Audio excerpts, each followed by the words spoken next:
우리가 함께 받을 말씀 제가 봉독해 드립니다. 오늘 말씀은 사도행전 16장 6절에서 10절까지의 말씀입니다. 사도행전 16장 6절에서 10절까지의 말씀입니다.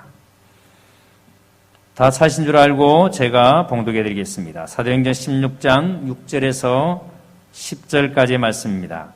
성령이 아시아에서 말씀을 전하지 못하게 하시거늘 그들이 부르기아와 갈라디아 땅으로 다녀가 무시아 앞에 이르러 비두니아로 가고자 예스되 예수의 영이 허락하지 아니하는지라.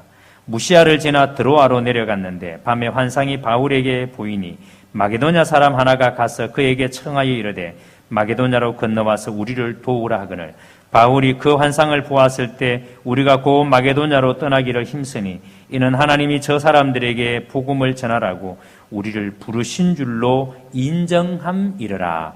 아멘. 말씀에 큰 은혜 되시기 바랍니다. 이 시간 우리 할렐루야 성가대에서 주의 선하심을 나타내소서라는 제목으로 하나님께 찬양드리겠습니다.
우리 옆 사람과 한 번 더 인사하고 말씀 받습니다. 손을 꼭 잡고 인사합니다. 하나님은 참 좋으신 하나님이십니다.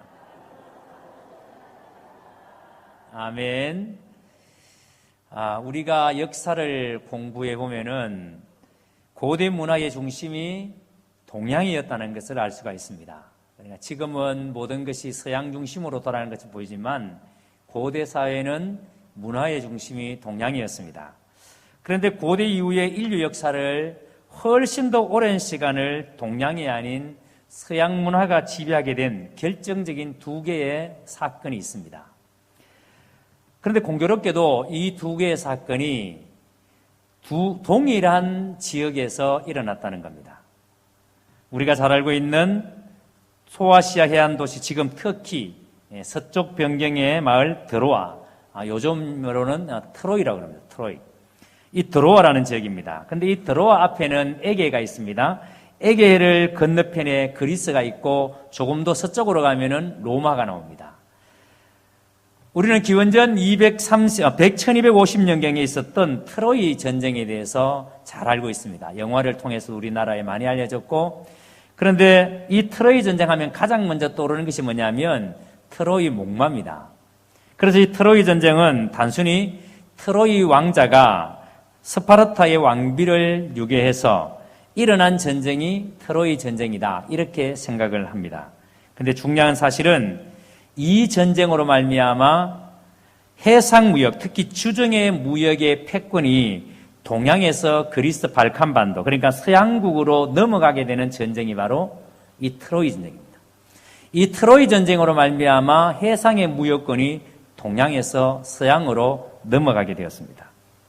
자, 그런데 여러분 또 하나 주목할 사건, 그러니까 하나의 사건은 문화의 중심이 동양에서 서양으로 넘어간 사건이, 결정적인 사건이 트로이 전쟁이었다면, 또 하나의 중요한 사건이 주 51년경에 트로이 전쟁이 있은 지 약 1300년 후입니다.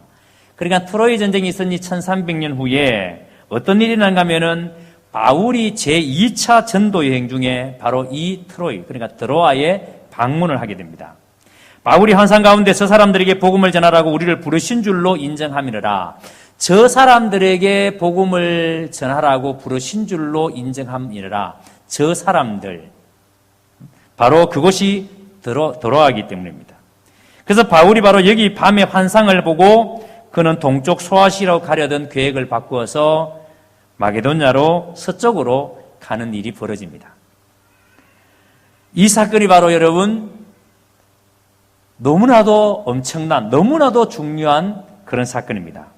바울은 바로 이 드로아에서 환상을 보고 난 다음에 드로아를 떠납니다. 그리고 마침내 유럽으로 오게 된 것입니다. 그리고 이곳 빌립보에 이렇게 와서 첫 번째 들어갔던 성이 바로 빌립보라는 성입니다.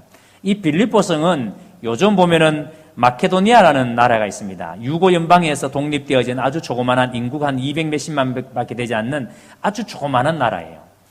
근데 그리스와 마게도니아가 이렇게 나라가 붙어 있습니다. 근데 지금의 이 마게도니아 영 안에 있는 도시가 빌립보라는 도시입니다. 그런데 이 빌립보에 바울이 제일 먼저 도착을 합니다. 그래서 여기에서 교회가 세워지는데 그 교회가 무슨 교회다? 빌립보 교회다. 역사의 연구를 쓴 역사학자 아놀드 토인비가 이런 얘기를 했습니다. 그때, 그러니까 바울이 이렇게 환상을 보고 빌립보로 가게 된 그 일을 말합니다. 그때 드로아에서 바울을 태우고 마게도냐로 가고 있었던 그 배가 바로 유럽의 역사를 바꾸는 배였고 유럽의 문명사의 미래를 안고 가던 배였다. 이렇게 역사학자 아놀드 토인비가 그의 책 역사의 연구라는 책에 그렇게 기록을 해놨습니다. 그러니까 유럽의 복음이 전해지지 않았더라면, 만약에 유럽의 복음이 전해지지 않았더라면, 그리고 유럽의 교회가 세워지지 않았더라면 오늘의 유럽과 서구의 문명은 존재하지 않았을 수도 있습니다. 여러분, 이 바울이 드로아의 환상으로 말미암아 아시아로 오려고 하던 그 계획을 바꾸어서 유럽으로 가게 된 이 결정적인 일이 오늘날 여러분 문명이 서구 문명 중심으로 이 세계가 움직여가고 있는 것을 우리가 보게 됩니다. 여러분, 이런 변화는 바로 바울의 드로아 환상으로 말미암아 시작되었다는 것. 바울이 본 드로아의 환상으로 말미암아 이 일이 이루어졌다는 것을 우리가 절대 놓쳐서는 안 됩니다. 그런데 여러분, 우리가 오늘 이 말씀을 제가 전하려고 하는 이유가 뭐냐면 모든 위대한 일의 단초에는 이렇게 언제나 하나님이 우리에게 보여주시는 환상, 비전에서 출발한다는 거예요. 하나님께서 우리에게 보여주시는 이 환상, 이 비전에서 이 모든 일들이 출발합니다. 이렇게 하나님의 환상이 임하는 곳에 하나님의 놀라운 일들이 일어나게 되는 거죠. 자, 여러분, 오늘 우리는 지금 다음 주에 있을 페스터 초청해서 새생명 축제로 다음 주일에, 그리고 그 일을 위해서 지금 이렇게 미국에서 많은 분들이 한국에 와서 전도를 위해서 지금 사역을 하고 있는 중에 있고, 다음 주일에 저희 교회에서 이분들이 집회를 하게 될 것입니다. 여러분, 이런 일들을 우리가 하면서 과연 우리에게 하나님께서 보여주신 환상이 뭔가? 바울이 아시아에 대한 계획을 가지고 그렇게 세웠지만 하나님께서는 그에게 환상 가운데 유럽을 보게 하셨습니다. 그러면 도대체 하나님께서 우리에게 보여주신 환상은 도대체 뭔가? 자, 이렇게 우리가 정말 환상을 봤다면, 환상이 있다면, 환상이 있는 곳에 반드시 아주 중요한 두 가지의 일이 벌어지게 됩니다. 하나는, 환상은 언제나 그 사람의 인생의 방향을 바꾼다는 겁니다. 바울이 여러분 2차 전도 여행의 목적이 뭐냐면 1차 전도 여행에서 복음을 받아들인 사람들을 만나보고, 아직까지 여러분 복음을 받아들인 지 얼마 되지 않았으니까 그 교회가 얼마나 연약하겠습니까? 성도들의 신앙이라는 게 얼마나 여러분 연약하겠습니까?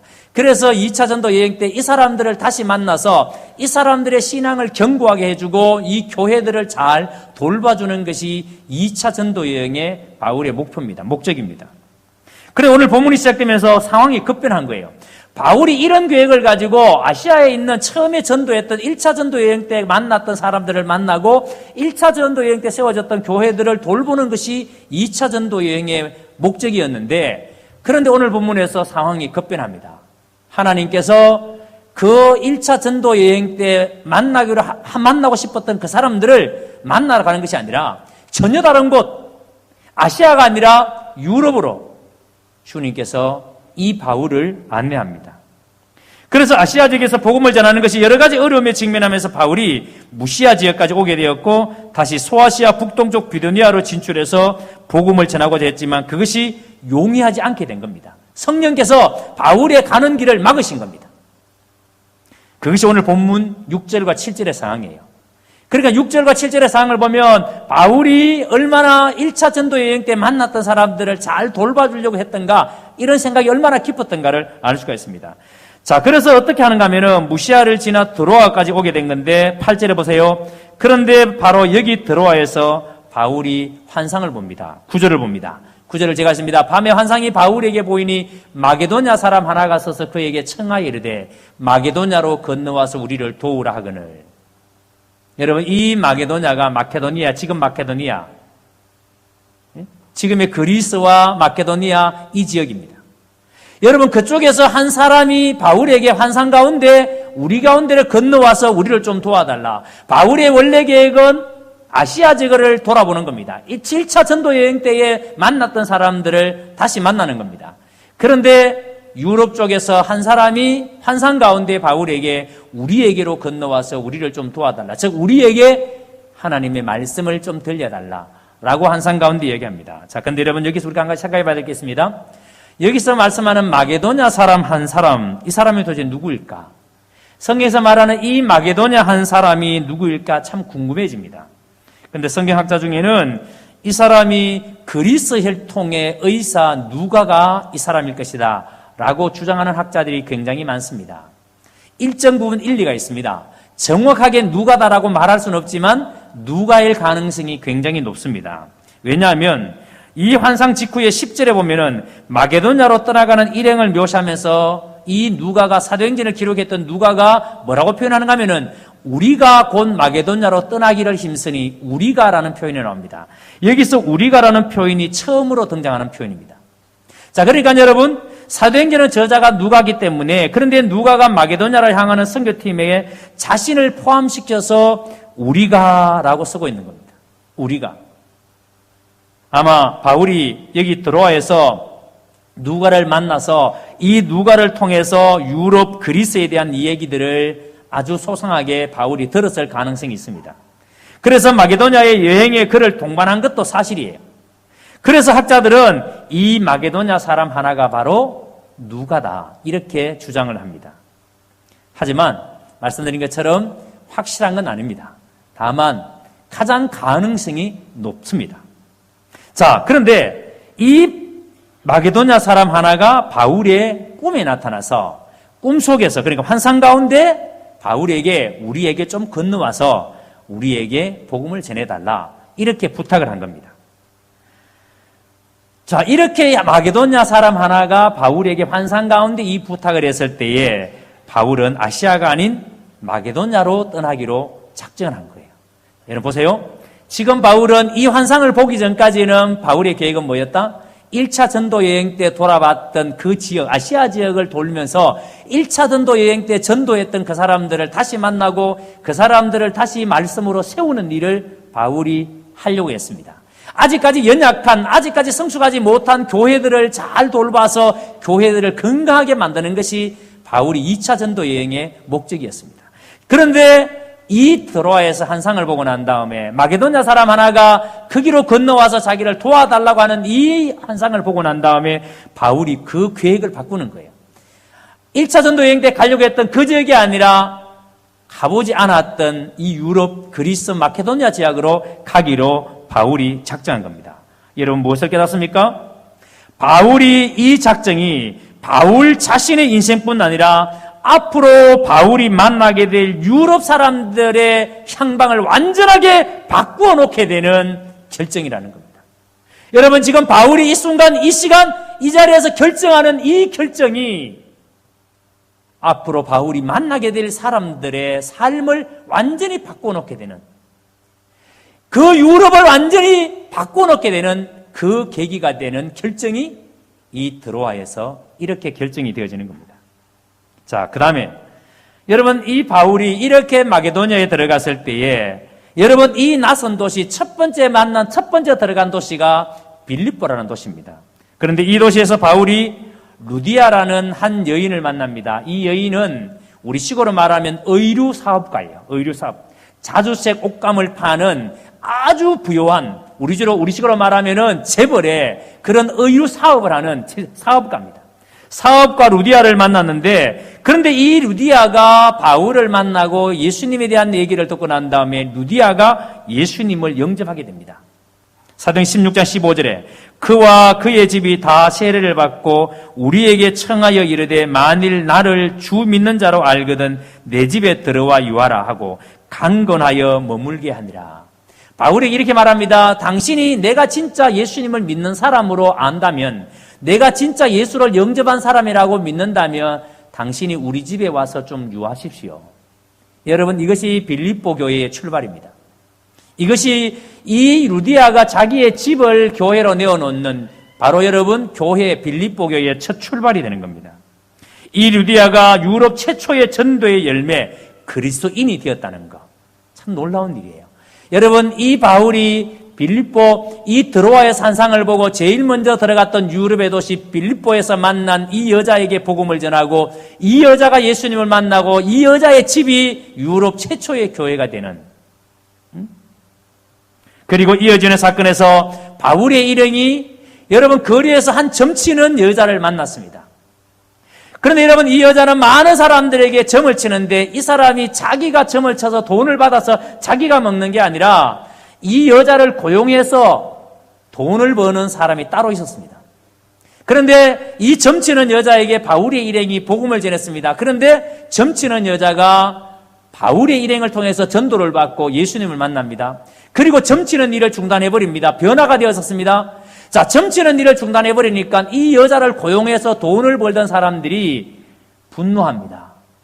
자기의 생계가 막혔으니까, 자기의 일거리가 이제는 끊겼으니까, 그래서 분노합니다. 그래서 이 바울의 일행을 고발하게 됩니다. 이 고발로 말미암아 바울의 일행이 감옥에 들어가게 됩니다. 그런데 여러분 바울과 실라가 감옥에 들어갔을 때 어떤 일이 벌어집니까? 여러분 복음을 전하다가 감옥에 들어갔으니까 얼마나 억울하겠어요. 복음을 전하다가 여러분 이렇게 억울한 일을 당했으니까 하나님 앞에 얼마나 하소연하고 싶겠어요. 하나님, 우리가 뭐 잘못했어요? 우리가 잘못해서 감옥에 들어간 것 때문에 이해가 되는데 우리가 복음을 전하다가 이게 뭡니까? 이렇게 하소연할 수 있습니다. 그런데 바울과 실라가 복음을 전하다가 감옥에 들어갔는데 그 감옥에서 바울과 실라가 무슨 일을 합니까? 기도하고 찬양합니다. 그런데 여러분, 고난을 당할 때 우리를 괴롭게 하는 것은 육체적인 고난보다도 정신적인 고통이 사실은 더 큰 거예요. 왜 이 일이 나에게 일어나는가? 내가 지금 하나님 앞에 바르게 살고 있는데 이 정도 신앙생활 하면은 참 잘하는 것 같은데 왜 나에게 이런 어려움이 일어나는가?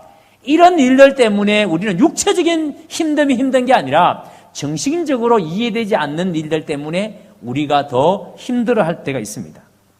그래서 우리가 어려움을 당하게 되면은 평소에 가까웠던 사람들이 우리를 멀리하게 됩니다. 여러분, 심지어는 우리의 가족마저도 내가 힘들어지면은요, 가족도 등을 돌릴 때가 있습니다. 이것이 세상의 생리예요.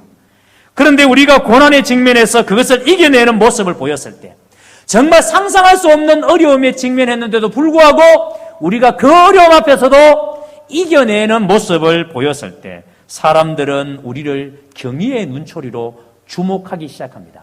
누가 보더라도 저 사람은 저 정도 어려움이 있으면은 저 사람은 일어나지 못할 거야. 저 정도 어려우면 저 사람은 이제는 죽을 거야.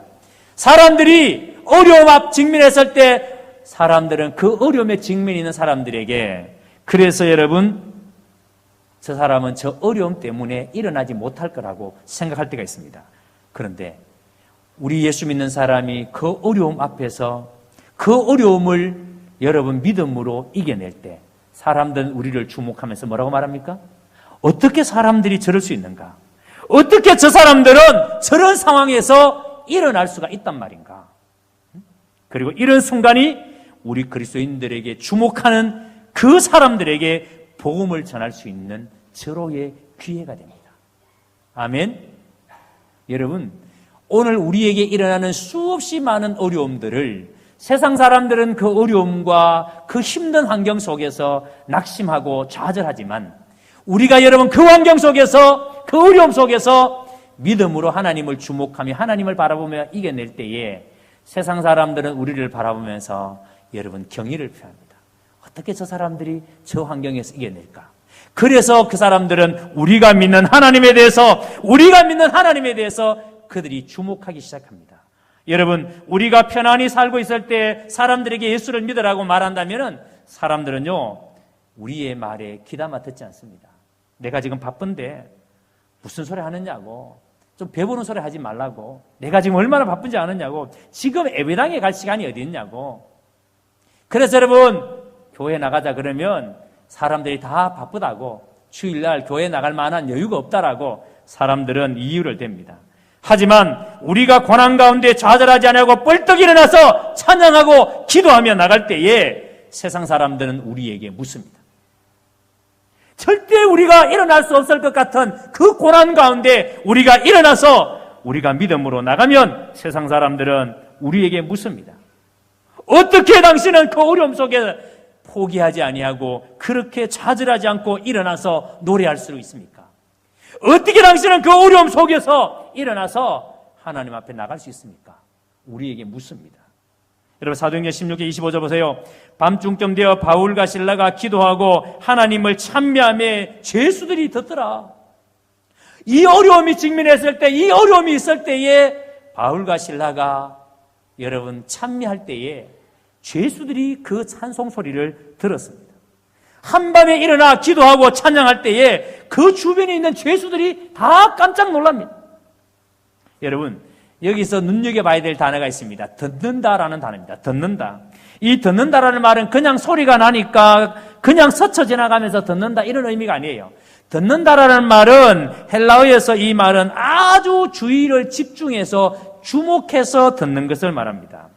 그러니까 여러분 지금 이 사람들은 바울과 실라가 감옥에서 절대 찬송할 수 없는 그 상황에서 찬송을 하는데 사람들이 어떻게 듣는가 하면은 어떻게 들을 수가 있는가? 어떻게 저 사람들이 저 무자비한 괴로움과 저 무자비한 고통을 받으면서 어떻게 저 사람들이 저 상황 속에서 찬송을 할 수 있는가? 생각해 보세요. 여러분, 우리가 종종 우리 주위에 있는 사람들이 상상할 수 없는 어려움에 직면해 있음에도 불구하고 그가 담대하게 하나님 앞에 믿음으로 설 때에 야, 어떻게 저 사람이 저럴 수 있는가? 응? 제가 이번에 우리 임연아 권사님이 수술을 받기 전에 제가 이렇게 이런 생각이 들었어요. 아, 우리 권사님 얼마나 참 많이 마음이 힘드실까. 그래서 제가 전화를 통화를 하는데 제가 꼭 병원에 방문을 해서 수술하기 전에 기도를 해드리고 싶은데 목사님 그러시지 않으셔도 됩니다. 그냥 목사님이 그렇게 하시면 내가 진짜 아픈 사람처럼 느껴집니다. 내가 진짜 아픈 사람처럼 느껴져서 그러니까 목사님 정말 저는 괜찮습니다. 오히려 하나님 제가 이번에 이 아픔으로 말미암아 하나님을 더 알게 되고 하나님을 더 온전히 의지하게 되어서 너무 감사하다고. 제가 권사님을 통해서 그 이야기를 듣는데 됐다. 우리 권사님은 어떤 일이 있어도 권사님은 이겨내신다. 마음이 너무 평안해졌어요. 그래서 권사님 전화해서 권사님 위해서 기도하는데 제 마음이 너무 평안해졌습니다. 그렇게 수술 잘 받으시고 내려오셨는데 그 얼굴을 보니까 정말 여러분 얼마나 놀라운지. 만약에 여러분 우리 권사님께서 그때 목사님 나 죽겠어요. 목사님 나 이제 죽는데요. 목사님 나 이제 암이래요. 죽는데요. 그래서 난리를 치긴다면 어떡하게요? 그 순간에 하나님 바라보면서 그럴 때 세상 사람들은 놀라는 겁니다. 어떻게 저런 환경에서 저 순간에 어떻게 저렇게 담대하게 일어날 수 있는가?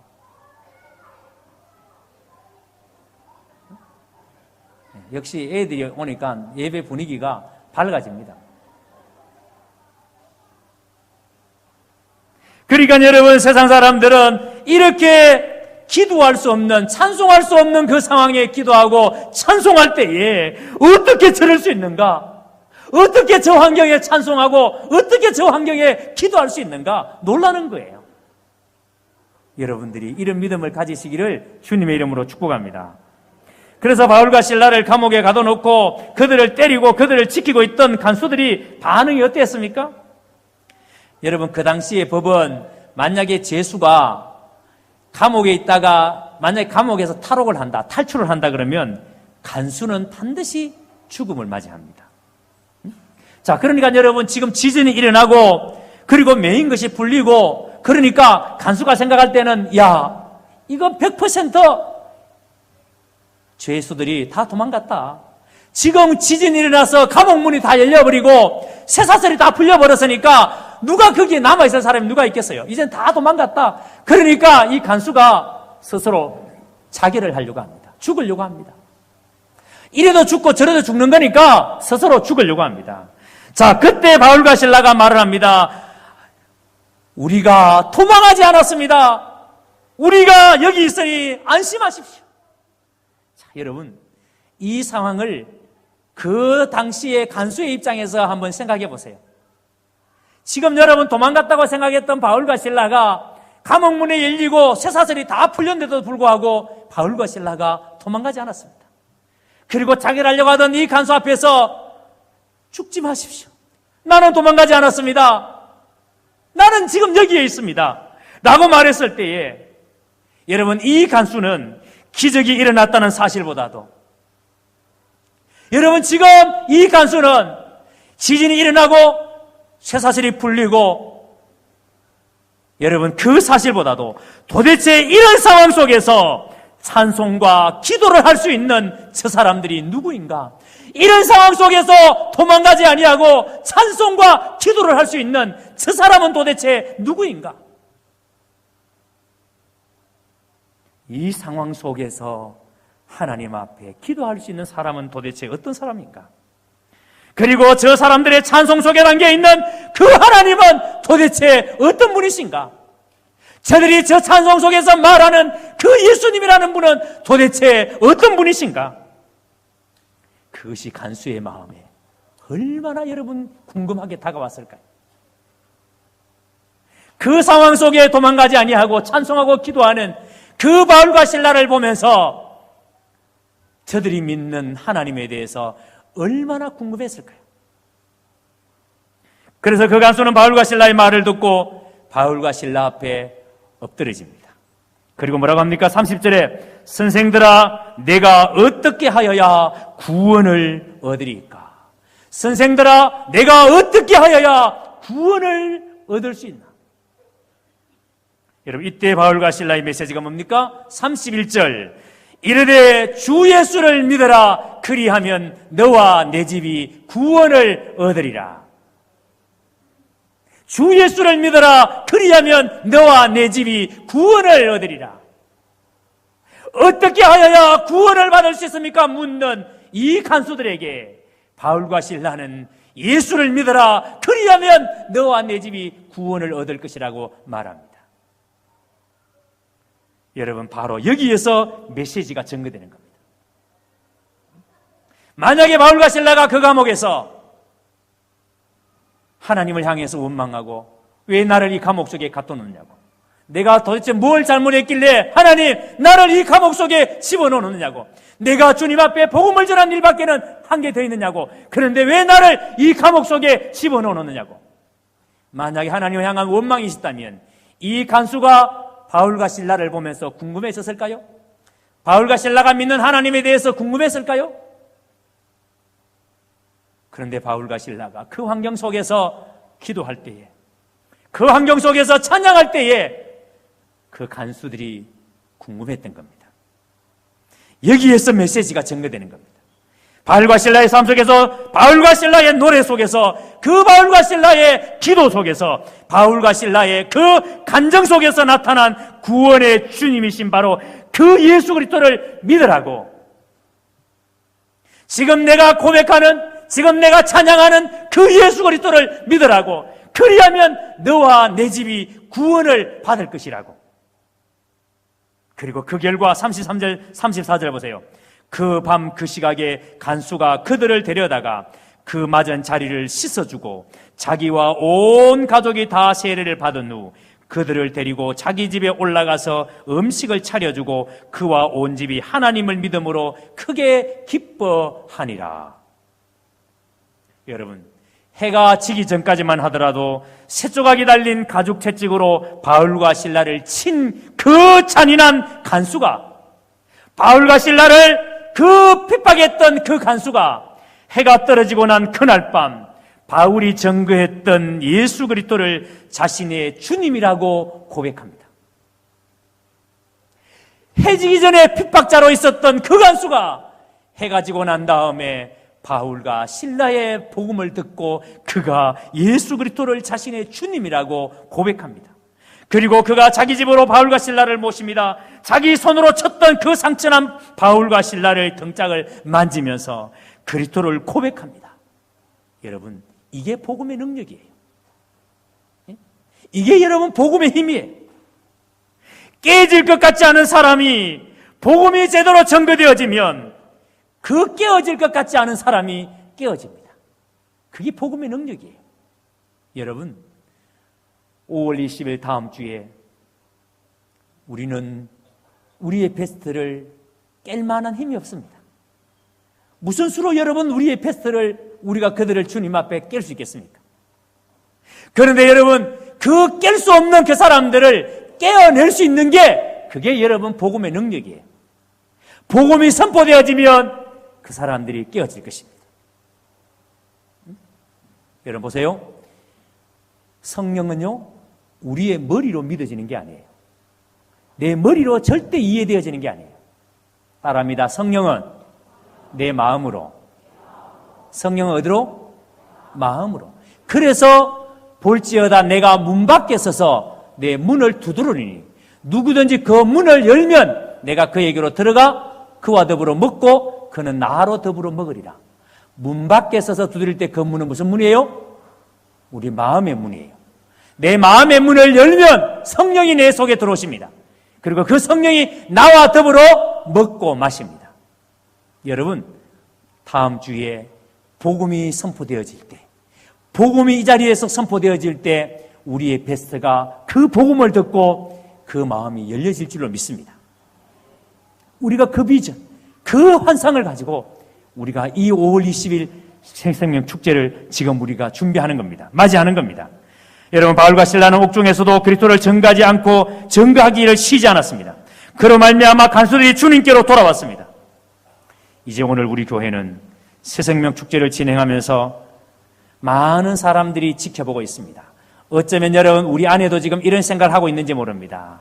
해봤는데, 전에도 해봤고, 그런데 제가 물어봤습니다. 지금까지 이런 일을 하면은 몇 명이 제일 많이 왔느냐 하니까 말 안 할랍니다. 네? 목사님 한 몇 명이 최고로 많이 온 것 같습니다. 이야기하는데 우리 속에 그런 마음들이 있어요. 하면 될까? 한다고 되겠어? 내가 그 사람 교회로 온다고 해서 그 사람 교회 오겠어? 내가 교회 데리고 온다고 해서 그 사람 예수님 만날 수 있겠어? 아예 내 속에 부정적으로 포기하는 마음들이 있습니다. 많은 사람들이 여러분 이 새생명 축제에 대해서 어쩌면 여러분 어떤 희망도 어떤 기대도 가지지 않고 그냥 빨리 지나가기만 바라고 있을지도 모릅니다. 그리고 우리 교회는 교회를 짓고 난 다음에 많은 사람들이 교회 짓고 난 다음에 어떤 변화가 있느냐고 묻습니다. 여러분 스스로도 우리 교회가 교회를 건축하고 난 다음에 어떤 변화가 있는지를 여러분 스스로에게도 우리 교회가 지어짓고 난 다음에 어떤 일이 벌어졌지, 어떤 변화가 있지, 우리는 모두가 궁금해합니다. 그리고 사람들은 또 우리 교회가 부채를 가지고 있으니까 저 부채에 있는 교회가 어떻게 되겠어? 힘들지 않을까? 잘 될까? 여러분, 우리에게는 참으로 많은 위험이 있습니다. 여러분 보세요. 우리가 이 고난과 위험 앞에서 지금 나는 어떤 태도를 취하고 있는가? 이 엄청난 위험 앞에서 지금 나는 어떤 모습을 취하고 있는가? 여러분, 위기라는 말은 위험과 기회의 합성어예요. 위기의 위험의 위, 기회의 기. 그래서 위기입니다. 여러분, 위기라는 말은 위험한 순간입니다. 이 말은 동시에 위기가 기회도 될 수 있다는 말입니다. 여러분, 지금 우리 교회는 여러모로 봤을 때의 위기입니다. 그러나 여러분, 이 위기는 또 한편으로 우리에게 엄청난 기회가 됩니다. 지금 여러분 오늘 이 자리에 앉아있는 모든 분들이 지금 현재 우리 경운교회 가족들이에요. 전부 다예요. 지금 이 3층과 4층에 앉아있는 분들, 물론 오늘 결석하신 분들도 많아요. 일부 예배 안 들으니까 일부에 나오신 분들이 오늘 보니까 안 보인 분이 너무 많아요. 하지만 오늘 여기에 3층과 4층에 앉아있는 분들이 우리 성도의 전부 다예요. 화면 한번 잡아보실래요? 한번 돌아보실래요? 한번 쭉 한번 돌려보세요. 그 다음 4층도 한번 비춰보세요. 클로즈업에서 한번 비춰보세요. 이게 우리 가족의 전부 다예요. 여러분, 지금 우리 교회는 엄청난 위기와 또 반대로 기회 앞에 서 있습니다. 우리에게 다가온 절망의 위기 앞에서 어떤 환경 가운데서도 우리의 마음이 잘 합력하여서 하나님께 선을 이루게 하시겠다는 그 믿음, 하나님께서 반드시 우리에게 복을 주시겠다는 그 믿음, 하나님은 우리 교회를 반드시 사용하실 것이라는 그 믿음, 그 믿음을 가질 때 우리는 아무리 큰 어려움이 있어도 우리는 노래할 수 있습니다. 바울과 실라가 감옥에서 노래할 수 있던 것은 하나님께서 그에게 보여주었던 환상 때문입니다. 하나님이 그에게 보여줬던 비전 때문입니다. 그 비전 때문에 그 어려움 앞에서도, 그 감옥 속에서도 그가 노래할 수 있었습니다. 오늘 여러분, 우리가 노래할 수 있는 이유는 하나님 우리에게 환상을 보여주셨기 때문에, 우리를 통해서 이 지역을 변화시킬 환상을 보여주셨기 때문에, 우리를 통해서 이 도시를 바꾸실 환상을 보여주셨기 때문에, 그래서 우리는 복음을 가지고 달려나갑니다. 우리 한 사람 때문에, 우리 교회 때문에, 우리 주변 사람들이 영향을 받고 우리 교회를 말미암아 이 동네가 바뀌어지는 그 환상. 여러분, 그 환상 때문에 우리는 지금도 찬양할 수 있습니다. 저는 이번에 IWT 팀이 이제 다음 주일 되면은 이분들이 도대체 와서 무슨 일 하느냐 보게 될 테이고, 지금도 매일매일 대구 서구와 북구에 있는 학교들을 찾아다니면서 저들이 공연을 하고 거기서 메시지를 전하고 그들을 콜링합니다. 그런데 저분들이 할 수 있는 것은, 저분들이 여러분 지금 차력, 벽돌을 깨고, 제가 지하철장에 보니까 블록을 재놨습니다. 블록을.